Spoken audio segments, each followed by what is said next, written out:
হরে কৃষ্ণ, রাধে রাধে। আশা করছি সকলেই ভালো আছো। ছোটোখাটো একটা বালক সেবার আয়োজন করা হয়েছিল, তো তারই ভিডিও। তবে বালক সেবা বলতে যা বোঝায় একেবারে ছোট বাচ্চা, মানে 12 বছর অবধি যে সমস্ত বাচ্চা থাকে তাদের সেবা করা। এখানে যারা বসে আছে তারা মোটামুটি 5 থেকে 7 বছরের মধ্যে। আমি আগে জানতাম বালক সেবা বলতে ছেলে অথবা মেয়ে যেই হোক না কেন, তবে বাড়িতে বালক সেবা উপলক্ষে তখন জানতে পারলাম সকলেই বলছে যে না, বালক সেবা মানে একমাত্র ছেলেদের ক্ষেত্রেই এটা সম্ভব, মানে ছেলেদেরই এই অধিকার রয়েছে, বাচ্চা ছেলেরাই এই সেবাটা পেয়ে থাকে। আমিও সঠিক জানি না, ছেলে অথবা মেয়ে যাই হোক না কেন তারা সবাই আমাদের কাছে সমান। উপস্থিত গুরুজনেরা যেমন যেমন বলেছেন, তো আমরা সেইভাবে করার চেষ্টা করেছি। কারণভাবে আমি যেটা বুঝি, বালক সেবা বলতে যে বালককে ভগবান রূপে সেবা করা। আমরা নিয়ে এই ভগবান রূপী যে বালক রয়েছে সেই বালকের পা ধুয়ে দিলাম। বানানোর পরের স্টেপ হলো পাটা গামছা দিয়ে মুছিয়ে দেওয়া হলো,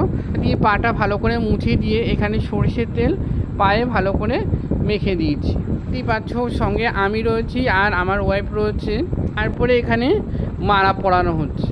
তো মালাটা প্রথমে ঠাকুরকে যেমন নমস্কার করে পরানো হয় সেইভাবে নমস্কার করে তারপরে মালাটা পরানো হচ্ছে। খেয়াল করলে তোমরা বুঝতে পারবে যে আমাদের ওদিক থেকে যেভাবে নির্দেশ দিচ্ছে আমরা সেইভাবে করার চেষ্টা করছি। ভগবানকে যেভাবে ধূপ ও প্রদীপ দিয়ে আরতি করা হয়, তো সেইভাবে আরতি করা হচ্ছে।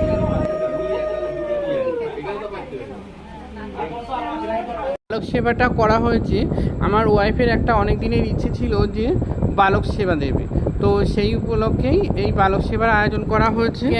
একই পদ্ধতিতে আমরা এখানে মোট 5 জন বালকের সেবা করার চেষ্টা করেছি। সর্বশেষে বালকদের পা ধোয়ানো জল আমরা মুখে দিয়েছি প্রসাদ হিসেবে এবং মাথায় ছিটিয়ে দিয়েছি। আমরা বালক সেবার অনুষ্ঠানটি সমাপ্ত করেছি।